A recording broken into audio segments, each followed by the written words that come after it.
Hello, everyone, and welcome to my truly horrendous webcam on which I record from home. As you are probably aware, I am out being checked for coronavirus today, and depending on the results of that test, I might be back next class period, or I might not be back for a while. One way or another, we need to try to move things forward in my absence, which is why I'm recording this lecture for you folks now. By this point in the hour, you should already have checked Google Classroom. You should have reviewed the guidelines for the pending impromptu speech, which is coming up. And if you read those guidelines carefully, you know that the best way that you can prepare for an impromptu speech is by doing some brainstorming about stories that have happened in your life in the past. So I hope that you will spend a couple of days, treat it as homework, doing some thinking about stories that you could tell to the class that would be interesting ones that you could build a speech around. Basically, whatever topics you pull out of that envelope, your best bet for making an informative speech work is going to be using your topic as an excuse to tell your story. So start with the stories and work backward from there. And any story that involves a high level of emotional significance in your life, or physical pain or injury, or sickness is generally a pretty good story to work with. But the stories that are meaningful to you and unique to you will be likely the ones that manifest for other people. Whatever day I come back, that is the day on which we will complete the last of the demonstration speeches, provided, of course, that the people who are giving those demonstration speeches are present. Those people who are currently out on COVID quarantine will be recording their speeches and sending them in to me so that we can actually see them in class via that mechanism. But the day I get back, the last demonstrations get done. In addition, the day I get back, we will also give practice informative speeches. I will give everybody in the class the opportunity to give a practice informative speech. You don't have to take that opportunity, but it will be the chance that you get to try to do this assignment once without being held accountable for it grade-wise. And I recommend that you give it a shot so that you actually have some sense as to how to make an impromptu speech work. I will give the first practice impromptu speech on that day. And then, whenever we run out of people who are willing to give practice impromptu speeches, as soon as we go around the class and nobody volunteers, we will start giving the impromptu speeches for reals. The other thing that we need to get done, since I'm not there, is we really need to get the last of the notes for the language and visual aids unit done at this point, because it's ridiculous that we already spend enough time doing nothing in this classroom, and me being gone would only compound that problem.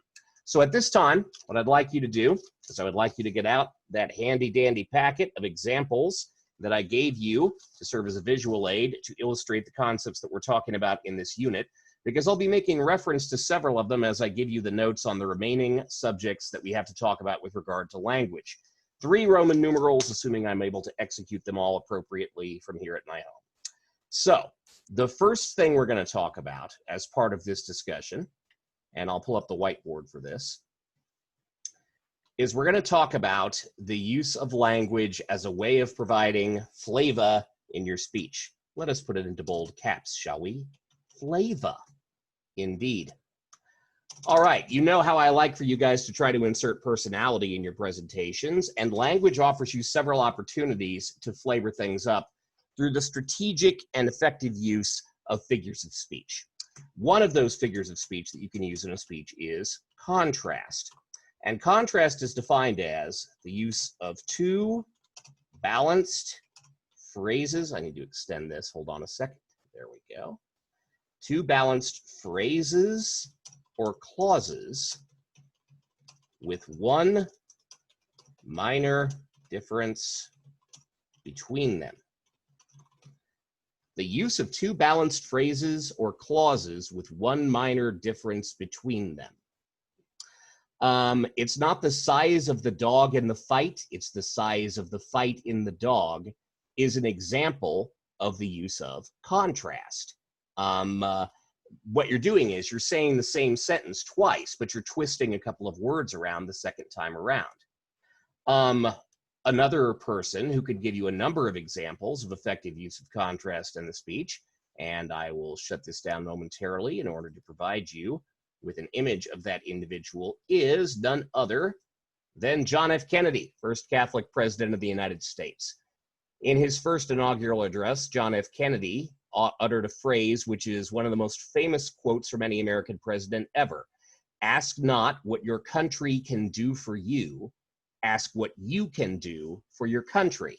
Again, the same sentence twice with a twist on the second one. That's an example of contrast.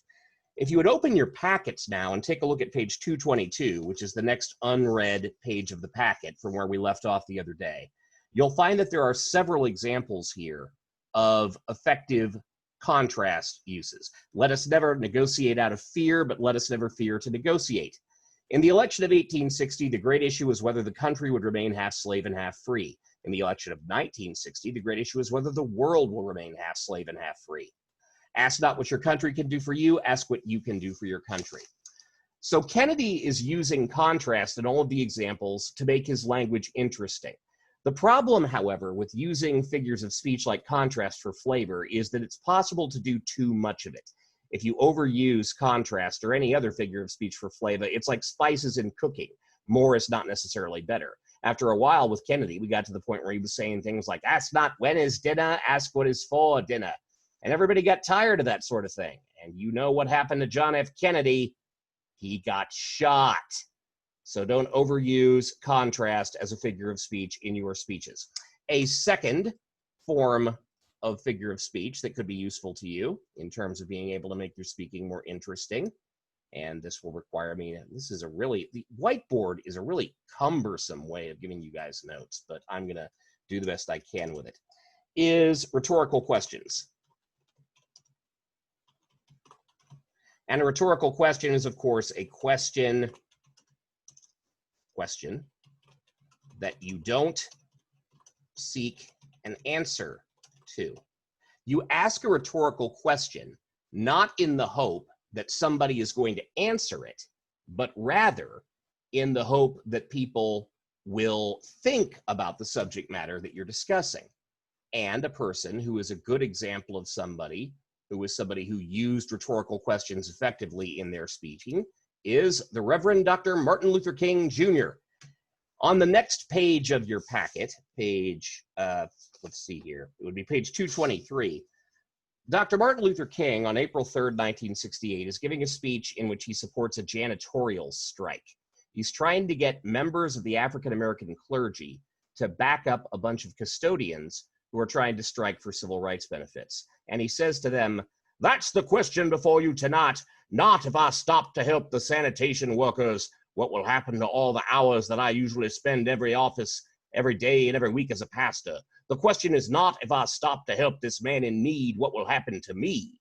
If I do not stop to help the sanitation workers, what will happen to them? That's the question." So he's not asking the question with the goal of somebody responding to it. He's asking the question for the sake of getting people to think about the question. But again, Dr. Martin Luther King is using rhetorical questions over and over again in this statement. And he said this on April 3rd, 1968. And you know what happened to him the next day. He got shot. So don't overuse rhetorical questions in your speaking either. Now, the third thing that you could conceivably use as a device in order to improve upon your speaking is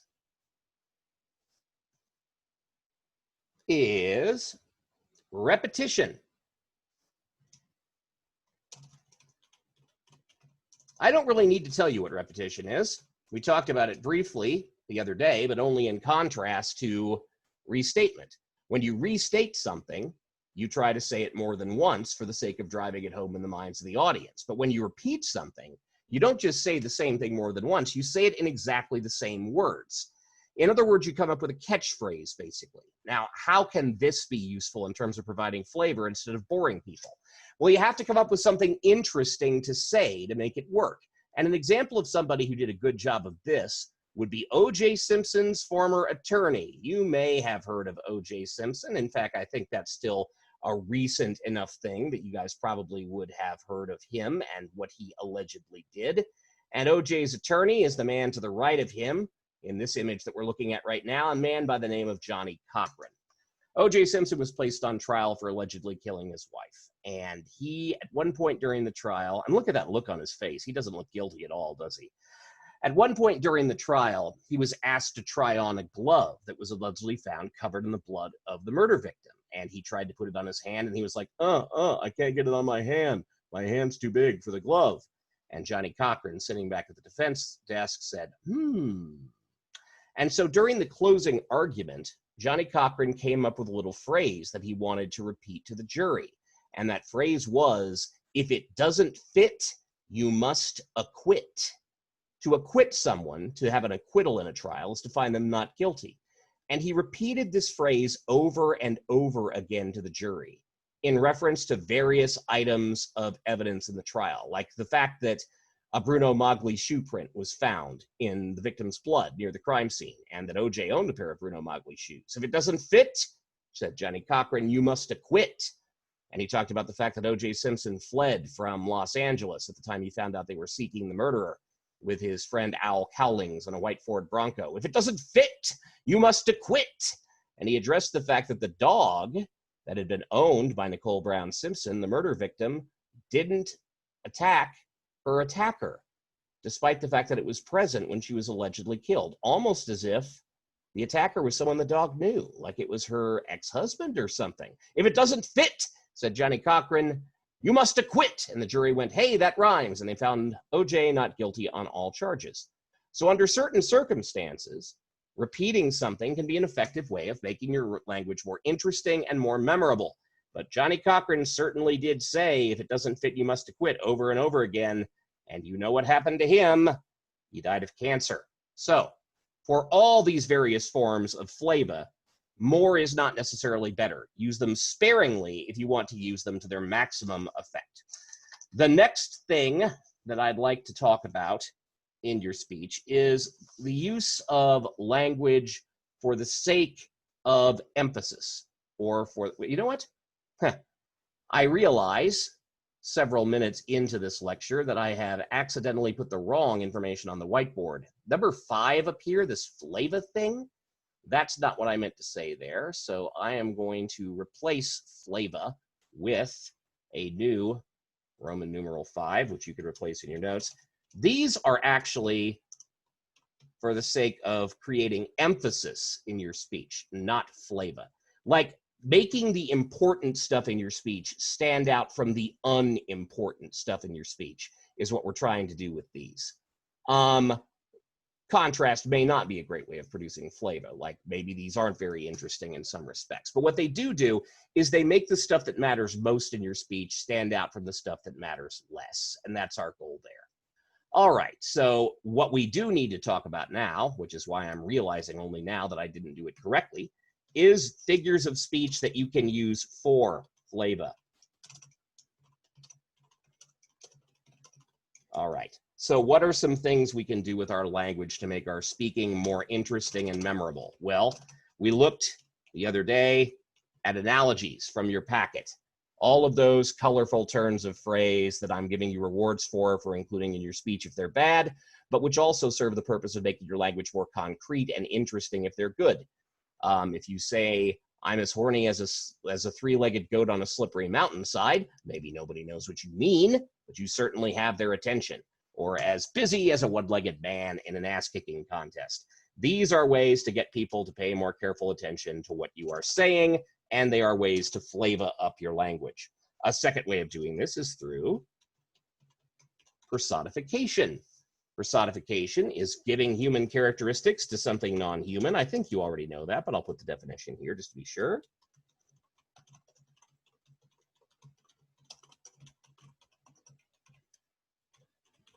There we are.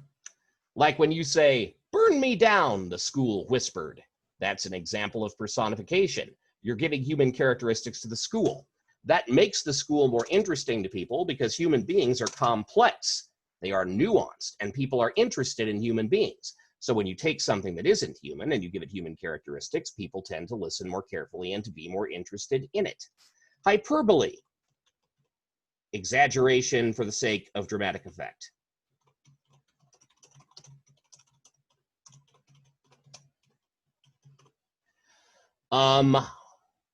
I didn't write my speech and it's due today. Du Bois is going to kill me. No, I'm not going to kill you. I will probably yell at you a little bit. I will probably be very disappointed and wag the wagging finger of shame, but murder is not likely to be my primary way of dealing with this situation.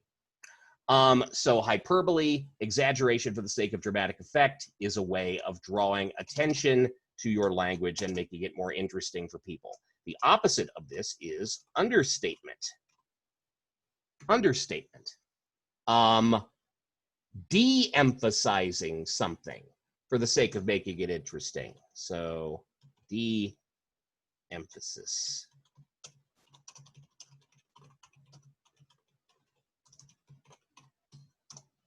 If you ask Bill Gates, how are you doing financially? And he says, oh, I'm doing pretty well, thank you. Bill Gates is using understatement to illustrate what he's trying to do. Bill Gates is not doing pretty well financially. Bill Gates is doing superbly well financially. Bill Gates, if he were to quit his job as chairman of Microsoft and take a new job picking up $20 bills off the ground at a rate of 1 per second for 8 hours a day, would be making less money in that job than he's making right now. So he's being the opposite of a drama queen in order to draw attention to his language. So either hyperbole or its opposite can make your language more interesting. And a final device that we're going to use here is irony. Now, you are probably already aware that there are 3 kinds of irony from your English classes. There's situational irony, dramatic irony, and verbal irony. And since we are talking about your language here, what we're going to offer you is a definition of verbal irony, which is a statement in which the actual meaning is the opposite of the apparent meaning. A statement in which the actual meaning is the opposite of the apparent meaning.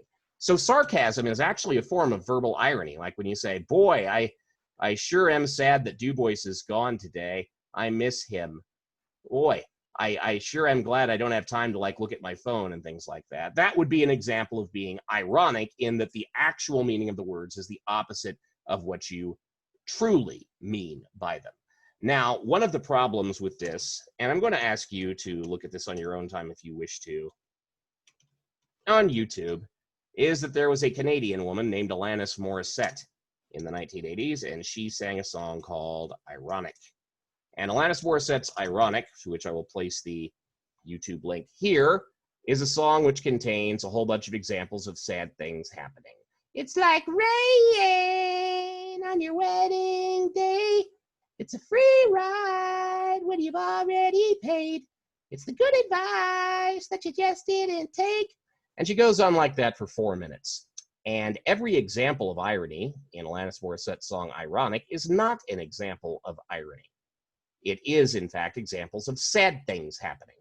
Okay? Like she uses the example of a guy is afraid of flying his whole life, and he finally works up the courage to get on a plane, and it crashes and he dies. That's not ironic.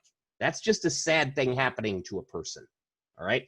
It would be ironic if the guy was afraid of flying his whole life and he got on a plane, and he didn't get on a plane. Instead, he chose to drive, and a plane crashed in his car and killed him.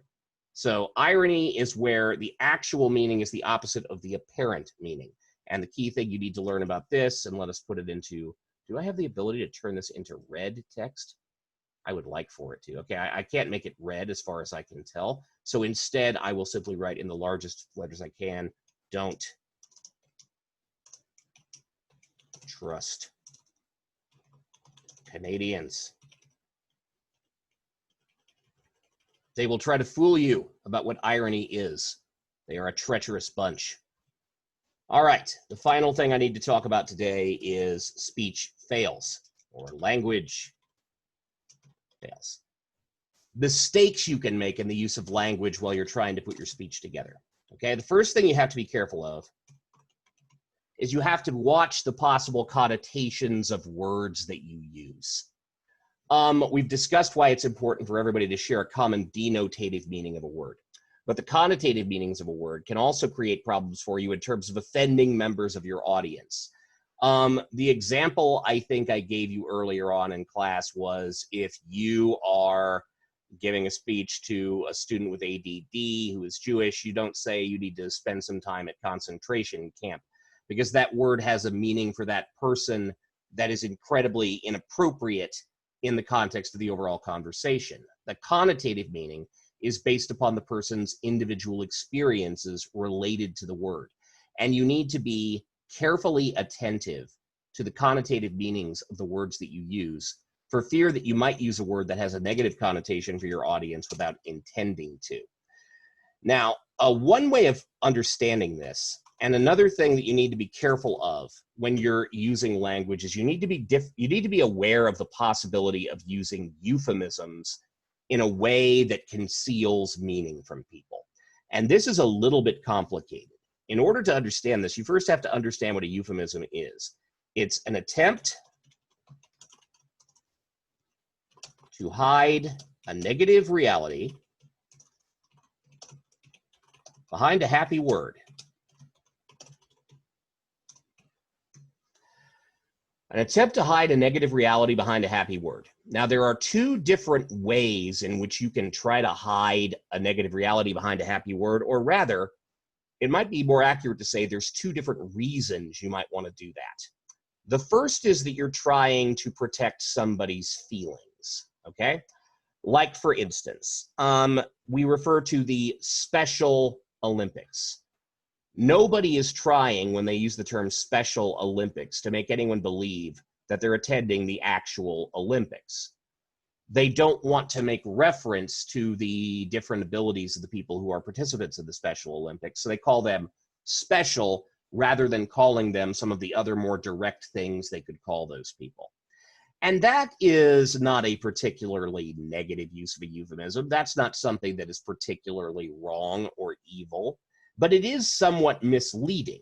You are trying to disguise the meaning of what's going on by averting your gaze from the reality that you're referring to.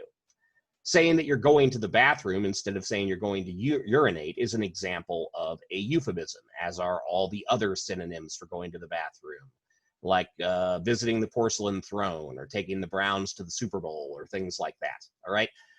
And that's not particularly negative either, but euphemisms start becoming a problem, and they are on balance a bad thing, because a lot of people's use of euphemisms is an attempt to get themselves out of the consequences of misbehavior they've engaged in, all right?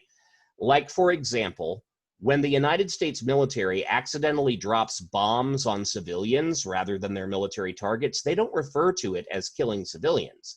They use the term collateral damage to refer to the people they've just killed. Now, these are people, not objects, so calling them collateral damage is misleading. It's euphemistic, and it's wrong to do that because it's basically a lie, but it's something people do a lot. The military also, if they accidentally shoot their own soldiers in combat, will not refer to it as accidentally shooting our own soldiers in combat, because then people would ask difficult questions of the people who were in charge of the military operation. Instead, they shrug it off with the euphemism friendly fire. When they find out, when somebody looks at this video that I'm showing you right now, who's an authority, and sees some of the things I have said in this video, of which I've left a permanent record, such as the concentration camps reference, they're not going to fire me, because firing me would be rude. They're going to let me go. Saying you're letting somebody go as if they were a bird that you'd nursed back to health and were then releasing into their natural environment is a great example of a euphemism, trying to mislead people about your own negative behavior. So euphemisms in general are bad. Cliches. Cliches are overused expressions, like language that has lost its flavor, like an old piece of chewing gum. Now, when people used to teach about cliches, they would use phrases like green with envy, or pretty as a picture, or raining cats and dogs. But the thing with the development of social media is that your generation has its language change at a more rapid rate of speed than any previous generation in human history. And so you folks encounter and run through language at a more rapid rate of speed than anyone else. So if I was going to use an example for you folks of cliches, I would use something like, for example, damn Daniel, or saying that somebody was on fleek on the internet, or savage, I guess, is a phrase that was in use about a year ago but isn't in use now. And basically, anytime I find out about a particular thing that's being said by students in social media or a turn of phrase like no cap, by the time I find out about it, it's probably a cliche. There is one phrase that you are always willing to use, regardless of how overdone it's been, and that phrase is, of course, that's what she said. Okay, so moving to a few final examples. Another thing you need to be careful of is stereotyping in your language. You know what stereotyping is. It's applying characteristics to a whole group of people based on an individual example of it. And we don't just do it in terms of our treatment of one another. We also do it in terms of the language we use. For example, when an 11-year-old boy thinks something is bad, they will commonly refer to it as gay. When you use the word gay to refer to something that's bad, what you're doing is you are implying that things that are bad are gay, and that in turn implies that things that are gay are bad. So your use of language in this case creates a subliminal connotation in the minds of your audience to think at a certain subtle level of gay as bad. And you need to be careful about using language that does that. In addition to this, you should also be a little bit careful about the use of slang. You can probably get away with using slang if the audience you're talking to are members of your own peer group, like they're people your own age and from your own social caste. But when someone like me attempts to use words like no cap, yo, yo, yo, Mr. D into his A, we tight my peeps, we tight yo, bruh, my squad, that fails not just because the language is cliched and I have no idea what I'm talking about. It also fails because I'm a 47-year-old man who looks like a potato with something strange on his face. And it's weird when an old white guy tries to talk that way. You don't want to try to appropriate slang or use it in formal speaking situations, not because people don't understand it, but just because it's kind of stupid sounding most of the time. And finally, attempt to use correct grammar. And at this point, I would show you a Weird Al Yankovic video on that subject if I could, but I've never been able to make that work with Zoom discussions or with YouTube. So that concludes the notes for this unit. You need to be ready to take that test upon my return. We probably, well, actually, I'm going to say that we will do it the day I'm back. And depending on what class we're in, we may or may not have time for that period. So since you have the full set of notes at this point, my friends, you should be ready to take the test over this unit upon Dubois's return. And what day will that be? Well, it could be the next time this class meets. Or if I have the Rona, it could be a week or two in the future or even further than that. You'll never know, will you? So you, my friends, are going to have to be ready to take this test on any given day. Keep those notes with you, bring them to class, and one fine day, Dubois will reappear in your lives, and the test will occur, and the demonstration speeches will occur, and the practice impromptu speeches will occur, and all will be well in the world. Have a lovely day, my friends, and I hope to see you again with my own eyes very soon. Goodbye.